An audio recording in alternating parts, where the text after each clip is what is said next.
which was eventually when you set up Love Film. That's I think, right. Then, yeah. That's right. So that happened because I'd been doing consumer research at Forrester as the .com boom had crashed, and Forrester was really feeling the pain of the .com crash because a lot of its customers were IT companies and things, and they were all getting hammered. But the two things that were going up and to the right, so to speak, back then were mobile phones, which everybody seemed to be, was obviously the next big craze, and DVDs. And I suspect in 2022, some of your listeners don't even know how to spell DVD, Gareth. But back then, DVD was the big growth sector, and I'd not heard of any DVD businesses, so I started looking for opportunities in that space, thinking I want to hitch my sort of coattails to the DVD wagon, and it was from that the idea to create what became Love Film happened. Blockbuster, I think they were called, were the king of that space, and you were going up against a real juggernaut there, weren't you? And this was pre-Netflix days, wasn't That's it? right. So talk us about that. So it was April 2006. That's right. Not many people were doing mail order film rental before that. Was anyone doing it? I don't think they were. Yeah, so they were actually when Alex and I launched our business, it was 2003. And we were not the first into the market. There had been some people who got into it even, I think, as early as 2001. But you're right, Blockbuster was the sort of juggernaut of the high street rental space. But actually, it was worse than that, Gareth, because we had, if you think in terms of sort of, I want to watch a movie tonight, you've got quite a lot of options. You had Sky Movies.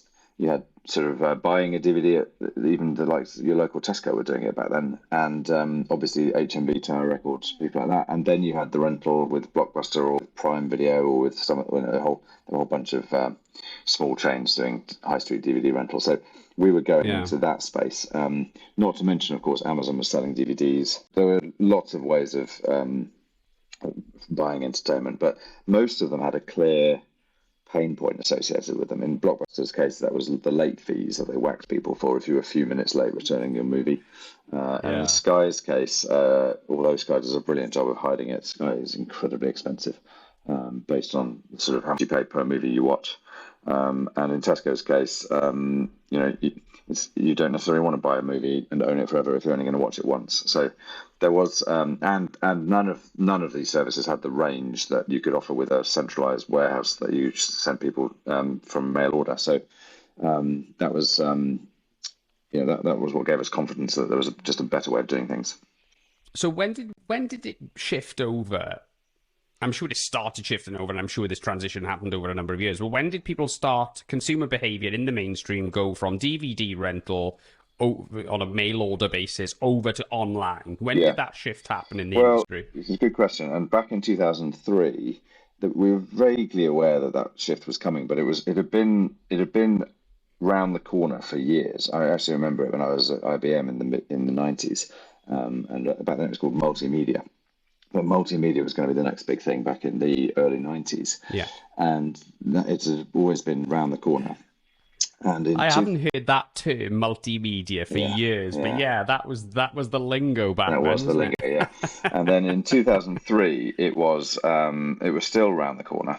And then actually the first company worldwide to put a sort of proper A-list feature film online, properly commercially, rights all looked after, etc., etc.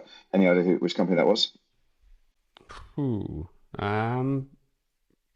don't know. No, well, no, it was in fact us. It was Love Film. It was we put King Kong online in 2006 with Universal. That was the first one. Anyway, we were ahead of the US. We were ahead of anywhere else. But it wasn't streaming; it was downloadable, and it had this quite complicated rights management to enforce. So making sure people couldn't pirate it and stuff. But we were the first people to do that. And then, but streaming was still some years away. And streaming only started to kick off really in about 2009, 2010. So it was 7 years after we set up the business. And DVD stayed in some form or other. I forget now exactly, but I think until about 2015 or 2016 or so. There was a lot of legs in them. Well, that must have been an incredible moment in your life. You'd obviously, it was a long time, you were a relatively young man at that point. You'd exited on 2 businesses already. You probably didn't need to work again.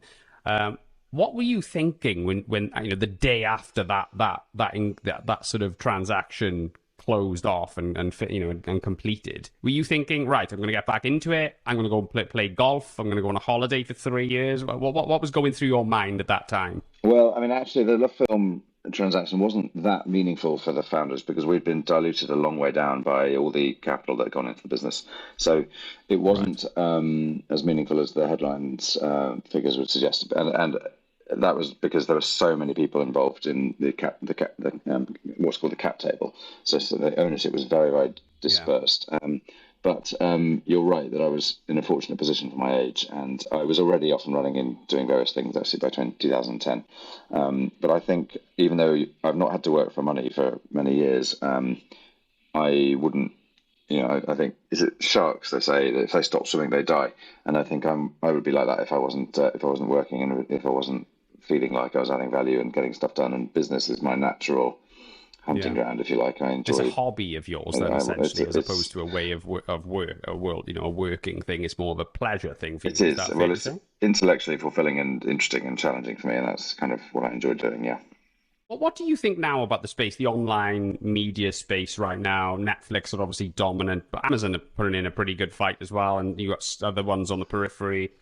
I said, actually, I've somewhat left that sector behind. I think ever since streaming came along, it was obvious it was going to be much harder to make money as anybody other than the content creator.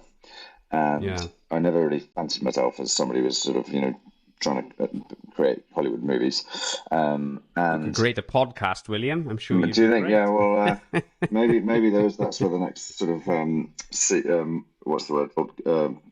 Treasure trove sits, Gareth. But I haven't. I mean, that sector has always struggled to make money, actually. And as I say, the underlying rights holders can make money, but even Netflix has really struggled to make money. Spotify struggles to make money. And Amazon doesn't disclose the numbers properly, but Amazon's using it more as a wider business to sort of bind you into the Amazon system and lifestyle and ecosystem than it is because there's a huge amount of money in digital content.